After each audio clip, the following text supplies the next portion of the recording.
Hello students, Maheshwari पाठशाला में आपका स्वागत है। अब हम पढ़ रहे हैं question number 6। Harshad and Dhiman are in partnership since 1 April 2020. No partnership agreement was made.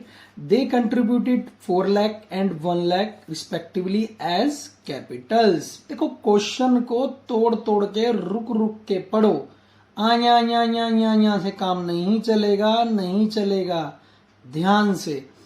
In addition, Harshad had given loan of ₹1 lakh. देखिए, अब धीरे धीरे पढ़ रहे हैं ना, अब हमें पता रहेगा। हर्षद ने क्या दिया है? 1 लाख रुपए का लोन दिया है। कब दिया है? 1 अक्टूबर 2020 को। ड्यू टू लॉन्ग इलनेस, भाई साहब बीमार पड़ गए साहब।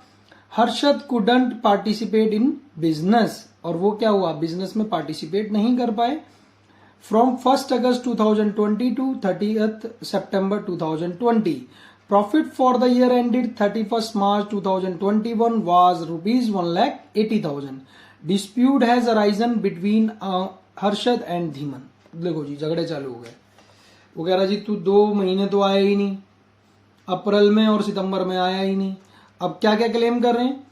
ही शुड बी, हर्षद कह रहा है, ही should be given interest eight 10% per annum on capital and loan. देखो साहब घर पे भी पड़े रहे, लेकिन पड़े पड़े भी उनको ये ध्यान नहीं रहा कि जब पार्टनरशिप डीड नहीं है तो इंटरेस्ट ऑन कैपिटल तो मिलेगा ही नहीं। सिंपल अंडरस्टूड है कि जब इंटरेस्ट ऑन कैपिटल तो मिलेगा ही नहीं। भाई पलंग पे लेटे लेटे भी इंसान को बुद्धि आ जाती है, क्योंकि जब हमारे पास पार्टनरशिप डीड है ही नहीं, जब है ही नहीं तो क्या इंटरेस्ट ऑन कैपिटल साहब को कितना मिलना चाहिए? 10%? नहीं मिलेगा। हाँ, इंटरेस्ट ऑन लोन मिलेगा, लेकिन कितना वो आप बताएंगे मुझे। कितना परसेंट? 6%। 10 नहीं मिलेगा। समझ पा रहे हैं बात को? चलिए नेक्स्ट पढ़ेंगे। Profit should be distributed in the ratio of capital. ओहो, ये तो सब महान निकले। कहते हैं जी जो प्रॉफिट जो है वो कैसे बंटना चाहिए? कैपिटल की रेशो में। कैसे? कैपिटल की रेशो में। और देखो, अगर कैपिटल की रेशो बनाएंगे, ये 4 लाख है और ये 1 लाख है, तो रेशो क्या बनेगी? 4:1। तो साहब को तो बहुत ज्यादा मिल जाएगा। और पार्टनरशिप डीड नहीं है तो क्या अप्लाई होगा? Indian partnership act 1932। तो वो क्या कहता है कि प्रॉफिट बांट दो। कैसे? इक्वली। कैसे बांट दो? इक्वली। ठीक है जी, ऐसे आंसर दो आप, सामने वाले को आंसर दो कि जी इक्वली बटेगा, क्योंकि पार्टनरशिप डीड अवेलेबल ही नहीं है। फिर क्या है? धीमन कहता है profit should be distributed equally. ये बहुत बढ़िया व्यक्ति है, ये पढ़ा लिखा है। कह रहा है जी प्रॉफिट शेयरिंग रेशो है वो कैसे बढ़ना चाहिए? इक्वली। ये भी समझदार इसलिए है क्योंकि भाई साहब की कैपिटल क्या लगी है?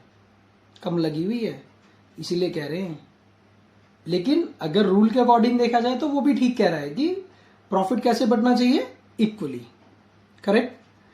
ही should be allowed 2,000 per month as remuneration for the period he manage the business in the absence of Harshad. ओहो, कह रहा है जी हर्षद जब 2 महीने नहीं आया तो मैंने बिजनेस को संभाला, सब कुछ संभाला, मुझे सिर्फ ज्यादा नहीं 2,000 रुपए पर मंथ के हिसाब से सैलरी दिला दो, रेम्युनरेशन चाहिए।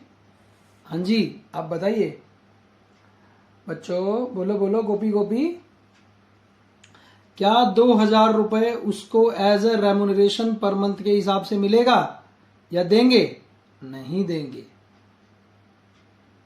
क्योंकि सैलरी कमीशन नॉट अलाउड, मना कर देंगे। ठीक है, यानी उसका क्लेम बिल्कुल गलत है। कह रहा है interest on capital and loan should be allowed 6%। ठीक है, ऑब्वियस है, उसने तो लोन दिया ही नहीं, तो इंटरेस्ट ऑन कैपिटल तो मिलेगा ही नहीं। ये क्या है? ऑलरेडी नॉट अलाउड है। और वो तो वैसे भी ठीक ही कह रहा है कि 6% तो है ही। इंडियन पार्टनरशिप एक्ट 1932 कहता है कि अगर लोन अगर दे रखा है तो वो 6% मिलेगा। बताइए समझ में आया नहीं आया अच्छे से? चलिए, थैंक यू सो मच।